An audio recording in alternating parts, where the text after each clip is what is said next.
Chapter 14 Chemical Effects of Electric Current. Modern society cannot function without electricity. It is difficult to even spend 5 minutes without electricity. At home or anywhere else, we are often cautioned not to touch electrical appliances with wet hands or to wear rubber solid shoes or slippers whenever we handle electrical goods when they are working. Do you know why? Pure water is a poor conductor of electricity. But the water we get at home, either tap water or well water, is not pure. It contains a lot of impurities in the form of the dissolved salts. These impurities make water a good concluder of electricity. In Class Y, we made a tester to test whether a particular material allows the electric current to pass through it or not. Tester is a device to test a particular material which allows electrical current to pass through it or not. Do you recall how the tester helped us in deciding that? We found that metals such as copper and aluminium conduct electricity, whereas materials such as rubber, plastic and wood do not conduct electricity. However, so far we have used our tester to test materials which were in solid state. But what about liquids? Do liquids also conduct electricity? Let us find out. Do liquids conduct electricity? A tester can be used to check if a liquid is conducting or non-conducting the electricity. However, replace the cell by a battery. Also, before using the tester we should check whether it is working or not. Now that our tester is working, let us use it to test the various liquids. When the liquid between the two ends of the tester allows the electric current to pass, the circuit of the tester becomes complete. The current flows in the circuit and the bulb glows. When the liquid does not allow the electric current to pass, the circuit of the tester is not complete and the bulb does not glow. In some situations, even though the liquid is conducting, the bulb may not glow. It may have happened in Activity 14.2. What can be the reason? Do you remember why the bulb glows when the electric current passes through it? Due to the heating effect of current, the filament of the bulb gets heated to a high temperature and it starts glowing. However, if the current through a circuit is too weak, the filament does not get heated sufficiently and it does not glow. And why is the current in the circuit weak? Well, though a material may conduct electricity, it may not conduct it as easily as a metal. As a result, the circuit of the tester may be complete and yet the current through it may be too weak to make the bulb glow. Can we make another tester which can detect a weak current? We can use another effect of an electric current to make another kind of tester. Do you remember that electric current produces a magnetic effect? What happens to a compass needle kept nearby when current flows in a wire? Even if the current is small, the deflection of the magnetic needle can be seen. Can we make a tester using the magnetic effect of currents? Actually, under certain conditions most materials can conduct. That is why it is preferable to classify materials as good conductors and poor conductors instead of classifying as conductors and insulators. We have tested the conduction of electricity through tap water. Let us now test the conduction of electricity through distilled water. When salt is dissolved in distilled water, we obtain salt solution. This is a conductor of electricity. The water that we get from sources such as taps, hand pumps, wells and ponds is not pure.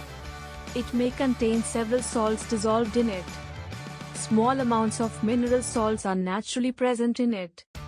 This water is thus a good conductor of electricity. On the other hand, distilled water is free of salts and is a poor conductor. We have found that common salt, when dissolved in distilled water, makes it a good conductor. What are the other substances which, when dissolved in distilled water, make it conducting? Most liquids that conduct electricity are solutions of acids, bases. When an electric current flows through a conducting solution, does it produce an effect on the solution? Chemical effects of electric current. We know that when an electric current passes through solution, it ionizes and breaks down into ions. This is because of chemical reaction that take place when an electric current passes through a solution. Let us find out.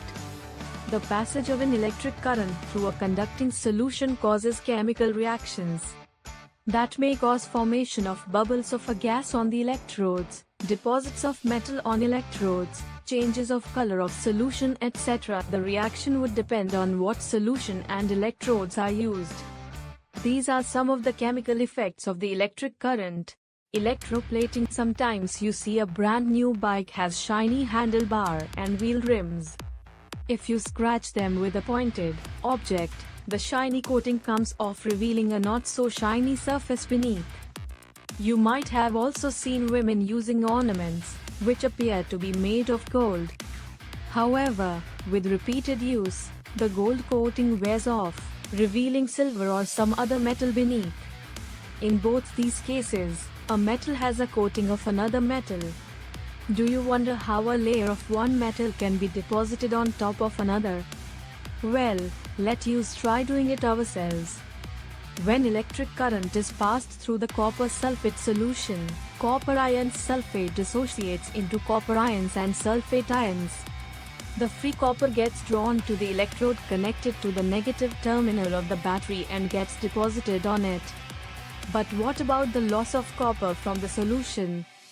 From the other electrode, copper plate, an equal amount of copper gets dissolved in the solution. Thus, the loss of copper from the solution is restored and the process continues. This means that copper gets transferred from one electrode to the other. My friend could get only one copper plate. So he performed activity 14.7 by connecting a carbon rod in place of the copper plate which was connected to the negative terminal of the battery. He succeeded in obtaining a coating of copper on carbon rod. The process of coating a desired metal on the other metal surface by using electric current is called electroplating. It is one of the most common applications of chemical effects of electric current. Electroplating is a very useful process. It is widely used in industry for coating metal objects with a thin layer of a different metal. Figure 14.8. The layer of metal deposited has some desired property, which the metal of the object lacks. For example, chromium plating is done on many objects such as car parts, bath taps, kitchen gas burners, bicycle handlebars, wheel rims and many others. Chromium is used for electroplating. Chromium has a shiny appearance. It does not corrode and resists scratches. However, chromium is expensive and it may not be cheap to make the whole object out of chromium. So the object is made from a cheaper metal and only a coating of chromium over it is deposited. Jewelry makers electroplate silver and gold on less expensive metals. These ornaments have the appearance of silver or gold but are much less expensive. Tin cans are made by electroplating tin into iron. These cans are used for storing food. Food is protected from getting spoiled because tin is less reactive than iron, so food does not come into contact with iron. Iron is used in bridges and automobiles to provide strength. However, iron tends to corrode and rust. So, a coating of zinc is deposited on iron to protect it from corrosion and formation of